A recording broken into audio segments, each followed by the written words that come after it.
নমস্কার বন্ধুরা, Dolly's family চ্যানেলে আরও একটি ব্লগে তোমাদের সবাইকে স্বাগত। এখন সকালবেলা দেখো, আজকে কয়েকটা শিউলি ফুল ফুটেছে, সেগুলোই আর কি তুলছি। যেহেতু এখনও শিউলি ফুল ফোটা আর কি পুরোপুরি শুরু হয়নি, সেটা আর কি দুর্গাপূজার সময় হয়, তো এখনই কয়েকটা করে শুরু হয়ে গেছে। তো আমি সকালবেলা উঠে ফুলগুলো তুলছি।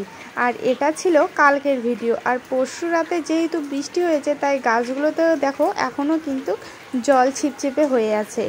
আর আজকে যে কালকে আমি ব্লগটা শ্যুট করেছি, বিকালবেলা কিন্তু ভীষণ রৌদ্র উঠেছিল।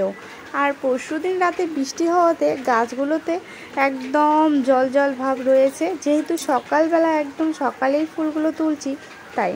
তো দেখো, সকালে কিন্তু মা আর কি ঝাড় দিয়েছে, বাসন মেজেছে। এখন মা একটু শুয়েছে, কারণ মার শরীরটা একটু ভালো নেই, একটু জ্বর এসেছে। তো সকালবেলায় চাটা আমিই বানালাম। সকালবেলায় চা খেয়ে তারপর আর বাকি টুকটাক একটু কাজ ছিল, কাজ করে স্নান করে এখন আমি আসলাম পুজো দিব। আজকে বুনুর তো আজকে রবিবার, তো বুনুর স্কুল নেই, তো ও ওদিকে অন্য কাজ করছে বাড়িতে এখন নানানো কাজ। কারণ এখন এই যে কি বলবো, রোয়াগাড়ের সিজন, আর তাছাড়া ওর আছে কালকে আবার পরীক্ষা। এই জন্য ভাবছি যে না, ওকে আজকে কোনো রকমের কাজ করতে দেবো না। আর আজকে আমার বাড়ি যাওয়ার কথা, মানে শ্বশুর বাড়ি যাওয়ার কথা, তবে আজকে একটা বিশেষ কারণে যাব না, কাল যাব। তো দেখো, আমার এখানে স্নান করে ঠাকুর লেপা কমপ্লিট। এখন আমি এখানে পুজো দিচ্ছি। তোমরা তো অনেকবারই আমার ব্লগে আমাদের ঠাকুরঘরটা দেখেছো। আমাদের এই ঘরে আছে রাধাকৃষ্ণ, লক্ষ্মীনারায়ণ, আগ্নেয় রয়েছে তুলসীর পাট, আর বাইরে রয়েছে মা মনসার মন্দির। এই জন্য আজকে আর পুরোটা দেখালাম না, কারণ ভিডিওটা না হলে অনেকটা লং হয়ে যেত, তাই না। কথা বলতে বলতে পুজো দেওয়া আমার কমপ্লিট হয়ে গেল।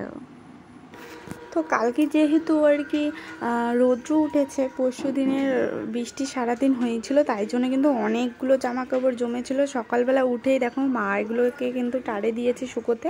আর আমি এই যে স্নান করার পর এখন আমার নাইটিটা তাড়ে দিচ্ছি, আর দেখছি কোনটা কোনটা শুকোচ্ছে কিনা। তো এখানে বাবা আর কি অন্য ধরনের একটা কাজ করতে ছিল, এই জন্যই আমি আর কি ওটা ঢেকে রেখেছি। তোমরা আবার বেশি কিছু মনে করো না যে কি ওখানে আড়াল করার চেষ্টা করছি। আসলে একটু অন্য ধরনের কাজ, যেটা দেখানো সম্ভব না, এই জন্যই। তো তারপর দেখো, সকালবেলা এই যে রাত্রে বাবা এনেছে খিচুড়ি প্রসাদ, কোথায় জানে খাওয়া ছিল, তাই জন্য ওটা ঢেকে রেখেছে। বুনু অর্ধেকটা খেয়ে। আর আজকে সকালের ব্রেকফাস্টে থাকবে এই যে দই, মুড়ি, গুঁড়ো আম আছে ওইদিকে। আজকে দুপুরে রান্না করব কই মাছের কালিয়া। তো তার জন্য দেখো, আমাদের কই মাছ আর মাগুর মাছগুলোকে তো অনেকেই আর কি দেখেছো, আমি অনেক শর্ট ভিডিও করেছি। তো এখানে দেখো, আমি আর কি মাগুর মাছ আর কই মাছ না একসঙ্গে রেখেছি। আগে কদিন আলাদা ছিল, এখন যেহেতু অল্প হয়েছে একসঙ্গে করেছে। তা এখানে কই মাছগুলোকে আর কি বেছে নিচ্ছে, কারণ আজকে শুধু কই মাছে করবো। আর আমার মাগুর মাছ খেতে একদমই ভালো লাগে না। আর যেহেতু আজকে আমি রান্না করব, এই জন্য মানে মাগুর মাছ আমার রান্না করতেও ভালো লাগে না, খেতেও ভালো লাগে না। তো মাছগুলোর আর কি প্রত্যেক দিন জল আর কি পাল্টে পাল্টে রাখতে লাগে, নাহলে কিন্তু আর কি জলগুলো কীরকম হয়েছে, আর তাছাড়াও মরার সম্ভাবনা থাকে। আর এগুলো মাছ প্রত্যেক দিন তো খাওয়া সম্ভব না, আর প্রত্যেক দিন ভালোও লাগে না। এই জন্য জাগিয়ে রেখেছি। আর কিছু কিছু দিয়েওছি, কিছু দিদির বাড়ি পাঠিয়ে দিয়েছি, কিছু আমাদের বাড়ি পাঠিয়ে দিয়েছি। তো এই যে কই মাছগুলো আমি তুলতে পারলাম না, এই যে বুনু একটা একটা করে কিন্তু সব তুললো। আর এতটা তাল ছিল যে আমি রান্নার ভিডিওটাই দেখাতে পারলাম না, কারণ বাবা আজকে যাবে একটু দিদির বাড়ি, একটু বিশেষ দরকারে। তো এত তাল, মানে দুপুরে রান্না করার এত আর কি তাল, বাবা বলেও নি যে বাবা 12টার দিকে যাবে। আর মানুষ দুপুরের রান্না কিন্তু 12টাতেই উঠায়, আর আমার 12:30টায় রান্না কমপ্লিট। ভাবো তাহলে কি তাল ছিল। তো এখানে যে মান কচু চচ্চড়ি করেছি, আর কই মাছের আর কি কালিয়া করেছি, আর শেষ এই বছরের নামে শেষ কাঁঠালের বিচির ভাজা করেছি। তার মানে কাঁঠালের বিচি আজকের থেকে শেষ, আবার দেখা হবে আগামী বছরে, এই জন্য আর কি বললাম। তো একদম বাবাকে খেতে দিয়েছি, সেটাও তুলতে পারিনি কারণ এতটা তাল ছিল, এই জন্য। তো বাবা খাওয়া দাওয়া করে রেডি হয়ে এখন যাবে। এই যে এখন গাড়িটা বের করছে, আর আমাদের না এই যে বারান্দাতে গাড়িটা রাখি। আসলে বাবা যাবে একটু দিদির বাড়ি, সেটা তো বললামই তোমাদের, কারণটাও বলে দেয়। আসলে জাম্বু হঠাৎ অসুস্থ হয়েছে, পেট ব্যথা, তাই জন্যই আর কি দেখতে যাবে। মানে চারিদিকে কেমন অসুখ ছড়িয়ে পড়ছে, বিশেষ করে আমার পরিবারের আর কি সাথে। তো যাই হোক, এটা নিয়ে পরে তোমাদের সাথে মানে বলবো যে কি হলো না হলো। আর এদিকে দেখো, আজকে যেহেতু 2 দিন পর এত রৌদ্র উঠেছে, তাই জন্য কিন্তু এই যে শুটকি মাছগুলো একটু শুকোতে দিয়েছে। ওই যে তোমাদেরকে ভিডিওতে দেখিয়েছিলাম দোলাবাড়িতে মাছ মারা, তো সেগুলো মাছ কিছুটা শুকিয়েছি, তো সেগুলোই আর কি আজকে শুকোতে দিয়েছে, যেহেতু রৌদ্র উঠেছে।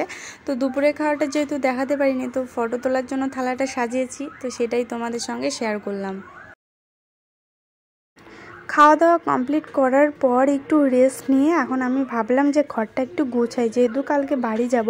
তো এদিকে মা এই যে গরমের আর কি কম্বল, কাঁথা, ব্ল্যাঙ্কেট এসব আর কি শুকিয়ে রেখেছে, এগুলো ট্রাঙের ভিতরে রাখবো। তো এই বস্তাগুলো দেখতে পাচ্ছ, এই ঘরে সচরাচর আমাদের কিন্তু বস্তা থাকে না। আসলে এগুলো চাল, মানে ধানের বস্তা, তো এগুলো আনাই হয় না, কারণ ওই আমাদের ধানের বস্তা রাখার জন্য আলাদা একটা ঘর আছেই। তো এখানে আর কি চাল এগুলো রেশন থেকে এনেছে, তাই জন্য এখানে রেখেছে। পরে আপাতত মানে আর কি পরে ড্রামে রাখবে, এখানে আপাতত তাড়াতাড়ি করে এনেছে, তো সেগুলোকে সরিয়ে রাখলাম। এখন এই যে ব্ল্যাঙ্কেটগুলো এগুলোকে বিছানায় রাখছি, কারণ ওই যে ট্রাঙ্কটা তো খুলতে লাগবে, আর ওখানে চেয়ারটা থাকার জন্য ট্রাঙ্কটা খুলতে পারছি না। আর ট্রাঙ্কে সব এগুলো রাখবো আর কি, শীতের আর কি যা সমস্ত জিনিস। এখনও সত্যি বলছি, এখনও রাখা হয়নি, মানে এতটা ব্যস্তর মধ্যে সব আর কি হচ্ছিল। আর এই যে এখানে আর কি ট্রাঙ্কটাও মানে একটু ব্যস্ত ছিল একেদিন আমার আর কি বিয়ের কিছু প্রেজেন্টেশন দিয়ে, কি বলবো আর। তো এই যে এখন আমি এগুলোকে আর কি গোছগাছ করে রাখবো। আমার মা না খুব একটা সময় পায় না ঘর গোছানো, আমি যখন আসি মাঝে মাঝে একটু করে দেই, তো এই করেই আর কি চলছে। আর এই যে শোকেসের যে একটা আর কি ফাঁকা রয়েছে, সেটাতে কিছু আর কি জিনিস রাখবো, এই জন্য এখানে যেগুলো আজে বাজে জিনিস ছিল সেগুলো আর কি বের করে রাখছি। এই পর্যায়ে একটু বলে রাখি, যারা আমার চ্যানেলটিকে এখনও সাবস্ক্রাইব করোনি, তো প্লিজ চ্যানেলটিকে সাবস্ক্রাইব করে আমার এই পরিবারের একজন সদস্য হয়ে উঠুন। অবশ্যই দেখবেন আপনাদের আমার ভিডিওগুলো ভালো লাগবে, আর যদি ভিডিওগুলো ভালো লাগলে তো অবশ্যই একটা লাইক করে দিবেন। তো এখন বিকেলবেলা, এখন দেখো এখানে আমি জল নিয়ে যাচ্ছি বালতিতে, কারণ এই যে ছাগলগুলো সকালবেলায় আর কি ছেড়ে দিয়েছে, তো সেগুলো বাড়ি এসেছে। তো দুপুরবেলা যেহেতু আমাদের যদি রৌদ্রতে পিপাসা পেতে পারে, তো তাদের তো পাবে, এই জন্য এখানে কিন্তু আর কি ছাগলগুলোকে বালতিতে জল এনে দিলাম, এখানেই খাবে। বেশ দিন আর কি ওই যে ট্যাকারি থাকে বাইরে গরুর জল খাওয়া, সেখানেই কিন্তু খায়, তো এখানে আলাদা করে এনে দিলাম, এখানেই খাবে। আর আজকের এখন এই বিকালের ওয়েদারটা ঠিক এরকম, সেই হাওয়া উঠছে, শাড়িগুলো দেখেই বোঝা যাচ্ছে যে কতটা হাওয়া উঠছে, তো খুবই ভালো লাগছে। আর এখানে এই যে বারান্দায় আমার ছোট্ট কোল্লার জাঙিটা দেখো, মানে গাছের অবস্থা কিন্তু বৃষ্টিতে একদমই খারাপ হয়ে গেছে, একদম নেতিয়ে পড়েছে, তাও কিন্তু অনেকগুলো ছোট ছোট কোল্লা ধরেছে। আমি ভাবছিলাম আজকে জায়গাটা পরিষ্কার করব, কিন্তু মা বলল থাক, কতগুলো করলা হয় তো মাঝে মাঝে একটু ভাজা খাওয়া হয়, তো ভাবলাম থাক। তো এখন একটু আমি ঘুমাবো, তাই জন্য কিন্তু ঘরে আসলাম। আর আমার ওই বাড়িতে থাকতে থাকতে দুপুরবেলা ঘুমানোর একটা অভ্যেস হয়ে গেছে, না ঘুমালে একটুও ভালোও লাগে না। আর এদিকে দেখো বিকেল হয়েছে, এখন বাজে 5:30, আর 5:30টায় এই বুনু যাচ্ছে এখন টিউশন, হাঁটা পথেই যাচ্ছে, কারণ রাত্রে 1:30টার সময় আসবে, ওকে আবার আনতে যেতে লাগবে। আর বাবা যায় বাইকে আনতে, তো আসার সময় আবার সাইকেলটা ওর ডিস্টার্ব হয়, এই জন্য ও বিকেলবেলা হেঁটেই যায়, আর আসার সময় বাইকে আসে। তো বাবা যেহেতু দিদি বাড়ি থেকে এখনও বাড়ি এসে নেই, তাই জন্য কিন্তু গরুগুলো আমিই আনছি। বিকেল হলেই কিন্তু অনেক রকমের কাজ থাকে, গরু ছাগল ঘরে তোলা, নিজে ঘরে আসা, সমস্ত, মানে সন্ধে হলে অনেকটা কাজ। তো দেখো আমি কিন্তু বাইরের সমস্তটা কাজ করে এখন কিন্তু চেঞ্জ করে নিয়েছি, কারণ এখন দেবো আমি সন্ধে বাজে এখন 6:30। তো এই যে দেখো কানে একটা ফুল গুঁজেছি, আমি সেটাই আর কি তখন বলতেছিলাম যে বাইরে গিয়েছি, তো সন্ধেবেলা সন্ধে মালতী ফুলগুলো খুব ফুটেছে, তা ভাবলাম একটা ছিঁড়ে কানে দেই, তো কিছু ফটো তুলেছিলাম এই জন্য। তো দেখো এখানে কিন্তু সন্ধে দেওয়ার জন্য আমি এখানে রেডি করছি, আর কি আর দেখাবো ওইগুলো বলো। তো আজকে যেহেতু তেমন কোনো আর কি কাজ আর কি শেয়ার করতে পারলাম না, আর আমার ব্লগে তো আমি আমার এই সিম্পল লাইফস্টাইল, আমার বাপের বাড়ি শ্বশুরবাড়ি, সেটাই শেয়ার করি। আমি একটা আমার ছবির পোস্টে লিখেছিলাম পৃথিবীর সবচেয়ে কঠিন কাজ সবাইকে খুশি রাখা, তো সেখানে একটা দিদি কমেন্ট করেছে, বলেছে সারাদিন যদি মোবাইলে পড়ে থাকো তাহলে আর শ্বশুরবাড়ির লোকে কী খুশি করবে। তো তার উদ্দেশ্যেই আমি বলছি, তার 2 মিনিটের ভিডিও দেখে কিন্তু তার কাজকর্ম নিয়ে মন্তব্য করাটা ঠিক না। তবে হ্যাঁ, এটাও আমি বলবো, কমেন্ট বক্সটা কিন্তু আমি তোমাদের জন্য খুলে রেখেছি। তোমাদের যা ভালো মন্দ মনে হবে তোমরা কিন্তু শেয়ার করতে পারো। আসলে কমেন্ট না করলে আমি বুঝতে পারবো কীভাবে যে আমাকে নিয়ে কার কীরকম মনে হচ্ছে, তাই না? তো ভালো কমেন্ট করো বা খারাপ কমেন্ট করো, কমেন্ট করার জন্য তোমাদেরকে অসংখ্য ধন্যবাদ। তোমাদের সঙ্গে কথা বলতে বলতে দেখো আমার সন্ধে দেওয়া কিন্তু কমপ্লিট। বাইরে সন্ধে দিয়ে এসে এখানে কিন্তু ভিতরে ঠাকুরকে শয়ন দেওয়া, তারপর সন্ধে দেওয়া কমপ্লিট। তো আজকে সন্ধেবেলা তেমন কিছু খাওয়া হয়নি, কারণ আজকে দুপুরে খাওয়াটা অনেক আগেই খাওয়া হয়েছে, তাই জন্য রাত্রেবেলা কিন্তু তাড়াতাড়ি করে খিদে পেয়েছে। এই বাড়িতে 10টা সাড়ে 10টার মধ্যে রাত্রে খাওয়া কমপ্লিট হয়ে যায়, আর আমার শ্বশুরবাড়িতে 11:30 12টা বাজেই, একটা কমন ব্যাপার। তো যেহেতু আজকে দুপুরবেলা তাড়াতাড়ি খাওয়া হয়েছে, এই জন্য আজকে সন্ধ্যেতেই সবাইকে খিদে পেয়েছে। আর বাবা এখনও না বাড়ি ফেরেনি, আর বাবা বললো রাত্রে খাবে না। এই জন্য ভাবলাম যে আমরা তো বাড়িতে 3 জন, তাহলে তাড়াতাড়ি আজকে খেয়ে নিয়ে তাড়াতাড়ি ঘুম যাই।